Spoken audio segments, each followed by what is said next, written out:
ایران کا ایک بادشاہ سردیوں کی شام جب اپنے محل میں داخل ہو رہا تھا تو ایک بوڑھے دربان کو دیکھا جو محل کے دروازے پر پرانی اور باریک وردی میں پہرا دے رہا تھا۔ بادشاہ نے اس کے قریب اپنی سواری کو رکوایا اور اس ضعیف دربان سے پوچھنے لگا، سردی نہیں لگ رہی؟ دربان نے جواب دیا، بہت لگتی ہے حضور، مگر کیا کروں، گرم وردی نہیں ہے میرے پاس، اس لیے برداشت کرنا پڑتا ہے۔ میں ابھی محل کے اندر جا کر اپنا کوئی گرم جوڑا بھیجتا ہوں تمہارے لیے۔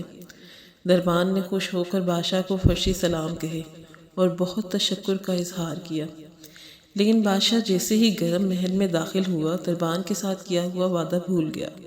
صبح دروازے پر اس بوڑھے دربان کی اکڑی ہوئی لاش ملی اور قریب ہی مٹی پر اس کے یک بستہ انگلیوں سے لکھی ہوئی یہ تحریر تھی: بادشاہ سلامت میں کئی سالوں سے سردیوں میں اسی نازک وردی میں دربانی کر رہا تھا، مگر کل رات آپ کے گرم لباس کے وعدے نے میری جان نکال دی۔ سہارے انسان کو کھوکھلا کر دیتے ہیں، اسی طرح امیدیں کمزور بھی کر دیتی ہیں۔ اپنی طاقت کے بلبوتے جینا شروع کیجیے، سہاروں کی بے ساکھیاں پھینک کر اپنی طاقت آزمائیے۔